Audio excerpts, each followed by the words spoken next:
गर्मी की छुट्टियों में दादाजी के पास घूमने आया बालक उछलते कूदते दादाजी के पास पहुंचा और बड़े गर्व से बोला कि दादाजी, जब मैं बड़ा हो जाऊंगा तब मैं एक सफल आदमी बनूंगा। क्या आप सफल होने के कुछ उपाय बता सकते हैं? दादाजी ने हाँ में सर हिला दिया और बिना कुछ कहे लड़के का हाथ पकड़कर करीब के एक पौधशाले में ले गए। वहां जाकर दादाजी ने दो छोटे छोटे पौधे खरीदे और घर वापस आ गए। वापस आकर उन्होंने एक पौधा घर के बाहर लगा दिया और दूसरा गमले में लगाकर घर के अंदर रख दिया। अब आपको क्या लगता है कि इन दोनों पौधों में से भविष्य में कौन सा पौधा अधिक सफल होगा? दादाजी ने लड़के से पूछा और लड़का कुछ समय तक सोचते रहा और फिर बोला, घर के अंदर वाला पौधा ज़्यादा सफल होगा क्योंकि वो हर एक खतरे से सुरक्षित है, जबकि बाहर वाले पौधे को तेज धूप, आंधी, पानी और जानवरों से भी खतरा है। दादाजी बोले, चलो देखते हैं आगे क्या होता है, और वह अखबार उठाकर पढ़ने लगे। दादाजी दोनों पौधों पर ध्यान देते रहे और समय बीतता गया। 3-4 साल बाद जब एक बार फिर वह लड़का अपने माता पिता के साथ गांव घूमने आया, तब अपने दादाजी को देखा तो कहा, दादाजी, पिछली बार मैंने आपसे सफल होने के कुछ उपाय मांगे थे, आपने तो कुछ भी नहीं बताया, पर इस बार आपको कुछ बताना ही होगा। दादाजी मुस्कुराए और लड़के को उस जगह ले गए जहाँ उन्होंने गमले में पौधा लगाया था। अब वह पौधा एक पेड़ में बदल चुका था। लड़का बोला, देखा दादाजी, मैंने कहा था ना कि ये वाला पौधा ज़्यादा सफल होगा।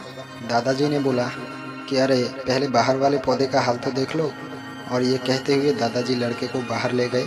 बाहर एक विशाल पेड़ गर्व से खड़ा था। उसकी शाखाएं दूर तक फैली हुई थी और उसके छांव में खड़े राहगीर आराम से बातें कर रहे थे।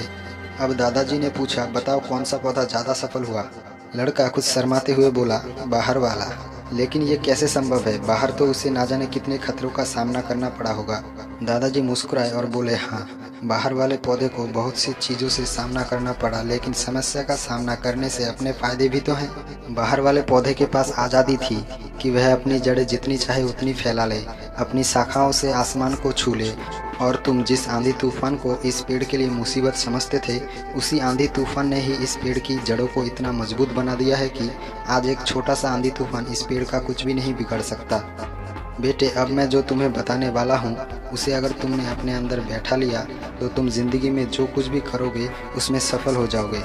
उन्होंने बोला कि अगर तुम जीवन भर सिर्फ अच्छी विकल्पों को ही चुनते रहोगे तो तुम कभी भी उतने सफल नहीं हो पाओगे जितनी तुम्हारी क्षमता है।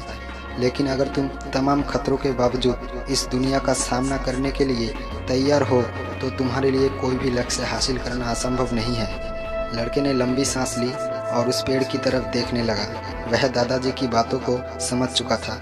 आज से उसे सफलता का एक बहुत बड़ा सबक मिल चुका था कि जीवन में हम जिन रुकावटों को हम जितना बड़ा शत्रु समझते हैं, वही हमें मजबूत और जीवन में बहुत ज़्यादा सफल बनाती हैं।